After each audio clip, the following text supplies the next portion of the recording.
So take the war in Iraq. It was undertaken with the expectation that it would probably increase terror and nuclear proliferation.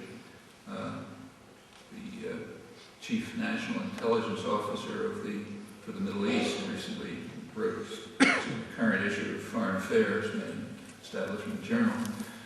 He wrote that the intelligence community warned the administration that the war and the occupation would boost political Islam, radical Islam, and increase sympathy for terrorists' objectives, and would also mobilize a new generation of terrorists to converge on Iraq, or develop within Iraq, to become professionalized urban terrorists who will then spread terror throughout the world.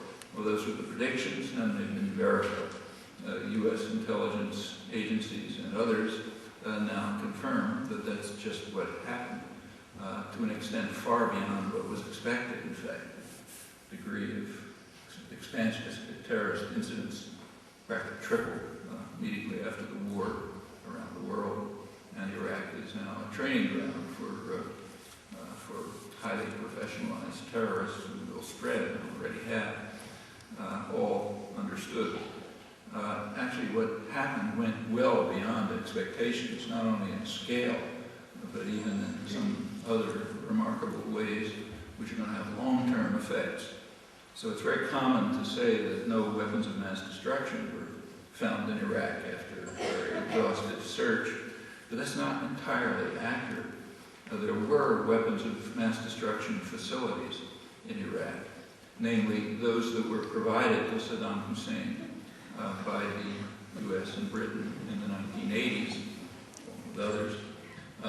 The storage sites were they were secured by UN inspectors who were dismantling the weapons, but the inspectors were kicked out by the invaders, and the sites were left unguarded.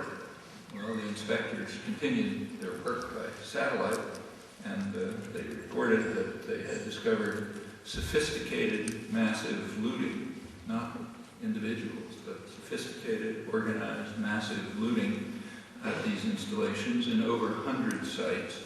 That included, they said, they know what's there, equipment for producing missiles, biotoxins and other materials usable for chemical and biological weapons, and high-precision equipment capable of making parts for nuclear and chemical weapons. Where they've gone, nobody knows, but you hate to guess. Well, just think about it. The ironies are almost inexpressible. The official justification for the U.S.-UK invasion was to prevent the use of weapons of mass destruction that did not exist. The invasion provided the terrorists who had been mobilized by the U.S. and its allies. The invasion provided them with the means to develop weapons of mass destruction, namely equipment that the invaders had provided to Saddam, namely caring nothing about the terrible crimes that they later invoked to whip up support for the invasion. I don't know how you describe this, but however you describe it, it ought to be headlines in every newspaper every day. And it is impressive to be able to overlook it. Like right now. Right now, every day you see something in the newspaper about Saddam Hussein's trial for the crimes that he's now on trial for some of the crimes that he committed. The crimes were committed in 1982. Well, 1982 is a very important year in U.S.-Iraqi relations. Now, that was the year in which the Reagan administration took Iraq off the list of states supporting terror. The list of states supporting terror had nothing to do with states supporting terror. It means enemies, today's enemies. They took them off that list in order so that they would be able to provide their friend Saddam with the means to develop weapons of mass destruction, chemical weapons, and so on. And as I'm sure you know, Donald Rumsfeld was immediately sent to Iraq to shake hands with Saddam to finalize the deal. So he's now on trial for crimes committed at the very moment when the U.S. authorized the crimes. I mean, again, to be able to not report that, I have not found one word anywhere reporting that in the European press either. And to be able not to do that takes an incredible amount of indoctrination. I think North Korea would be proud to achieve something like that. It's as if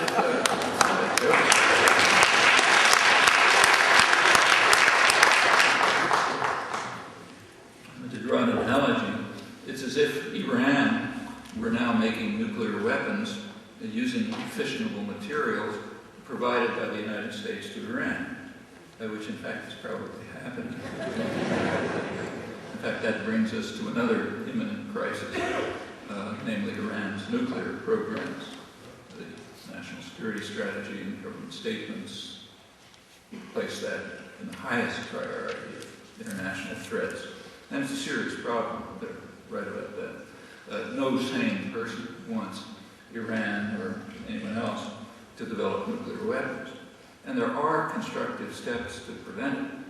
But first, once again, you have to pay some attention to what's happening. Those who hold the clubs typically take the position that history is bunk. You can forget about it. It's old-fashioned and irrelevant. And it's understandable why they should say that.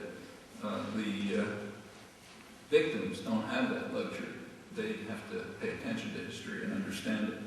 And those who want to understand something about the world have to pay attention to, not just have blind faith in their dear leaders.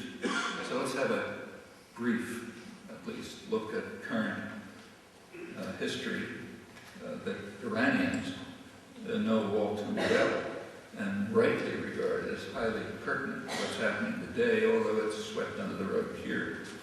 So just to take the obvious, the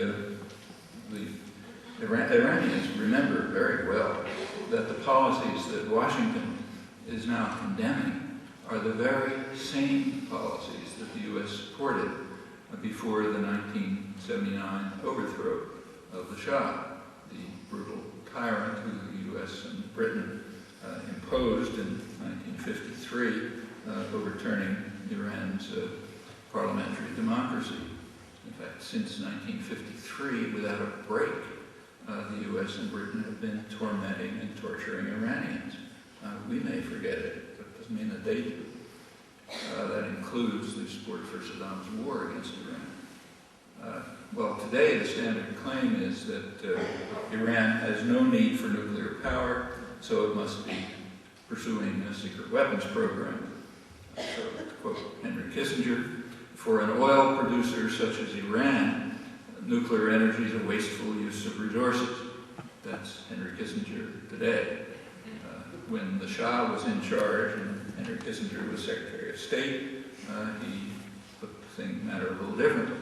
He said that introduction of nuclear power will both provide for the growing needs of Iran's economy and will free remaining oil reserves for export or conversion to petrochemicals. And therefore the U.S. had to assist those efforts with Cheney and Wolfowitz and Rumsfeld also playing prominent roles. U.S. universities were training Iranian nuclear engineers, doubtless with Washington's approval, probably with their initiative. That included my own university, where it led to a huge protest on campus with overwhelming student opposition and equally overwhelming faculty support, sorry to say, which teaches you something about the institutional effect of maintaining beliefs. The faculty of today are the students of a few years ago, but their institutional role has changed. Well, Kissinger was asked about his reversal, and he responded with his usual engaging frankness. He said, well, then they were an allied country. So they had a genuine need for nuclear energy in 1979. But now they have no such need, of course. Well, the Iranians may not be too impressed.